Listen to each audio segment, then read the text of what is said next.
በስመ አብ ወወልድ ወመንፈስ ቅዱስ አሐዱ አምላክ አሜን። ሰላም ሰላም ናይ አዶ መቅዲ ተኸታተልቲ ፍሬንድ ነዚ ቻናል ትከታተሉን ተበራታትዑን ናይ አዶ መቅዲየ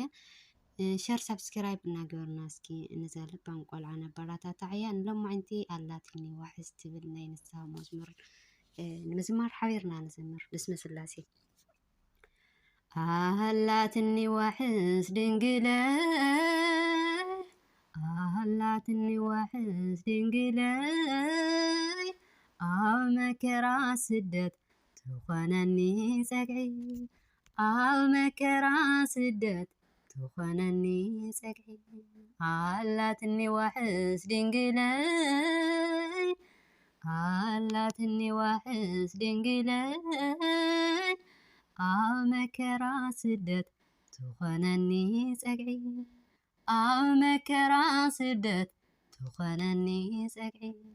ቃል እግዚአብሔር ከማይ እንትፈስስ ክኸልል ክዕንድር መንፈሰይ ከራቕስ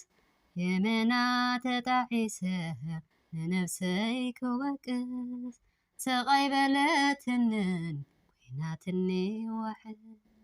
ስቓይ በለትንን ኩናትኒ ዋሕስ አላትኒ ዋሕስ ድንግለይ አላትኒ ዋሕስ ድንግለይ ኣብ መከራ ስደት ትኾነኒ ፀግዒ ኣብ መከራ ስደት ትኾነኒ ፀግዒ ብዋጋ ዘይብሉ ብጨፈራ ሰሓብ ፀጋታተይ ሃዲሙ ዓቕለይ ንኸይፅንቅቕ ጎደለይ ሪኦ ኩሉ ሰብ ክርሕቐኒ ድንግል ምስ ወዳ ግን እጆኽ ኢላትኒ ድንግል ምስ ወዳ ግን እጆኽ ኢላትኒ አላትኒ ዋሕስ ድንግለይ አላትኒ ዋሕስ ድንግለይ ኣብ መከራ ስደት ትኾነኒ ፀግዒ ኣብ መከራ ስደት ትኾነኒ ፀግዒ ልበይ ዝተሰብረ ብዝሞተ ዕድል መሲሉኒ ዝነበረ ፍጹም ዘይለዓል በትጮ መንደቤታ ደጊፋ ደጋጊፋ ክኸውን ገይራትኒ በዓል ሙሉእ ተስፋ ክኸውን ገይራትኒ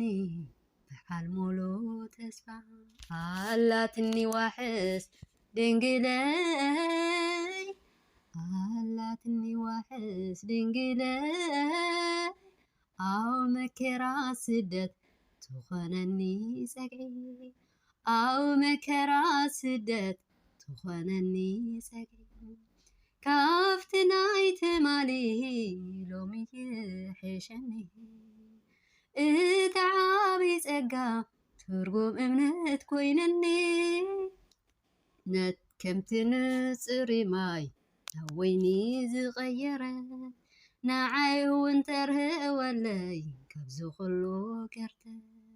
ንዓይ እውን ተርህወለይ ካብዚ ኩሉ ገርተት አላትኒ ዋሕስ ድንግለይ አላትኒ ዋሕስ ድንግለይ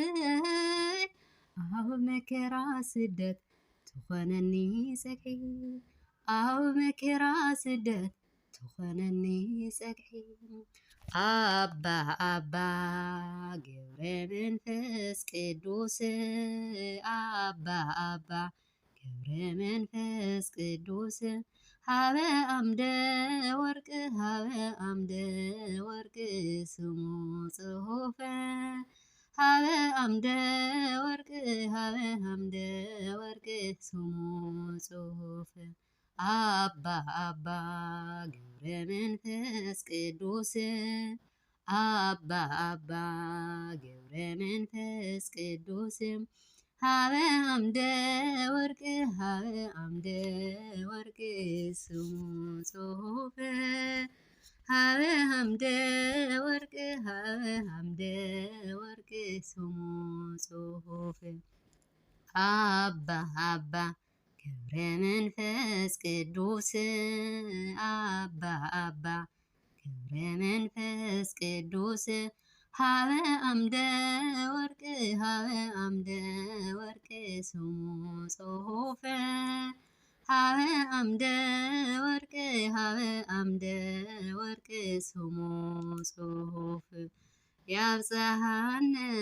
አመ ከመ ዮም ያብጽሐነ አመ ከመ ዮም አመ ከመ ዮም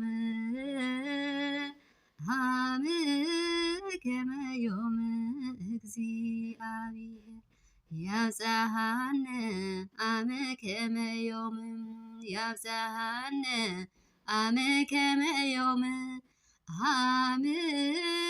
ከመ ዮም አመ ከመ ዮም እግዚአብሔር ያብጽሐነ አመ ከመ ዮም ያብጽሐነ አመ ከመ ዮም አመ ከመ ዮም አመ ከመ ዮም እግዚአብሔር አሜን። ወስብሐት ለእግዚአብሔር ወለወላዲቱ ድንግል ወለመስቀሉ ክቡር ዘንጠብጠብ በአፈ ትጓን መላእክት ይታርምልኝ ባል ዋና መዝሙር ቅዱስ እግዚአብሔር ዘኸወረን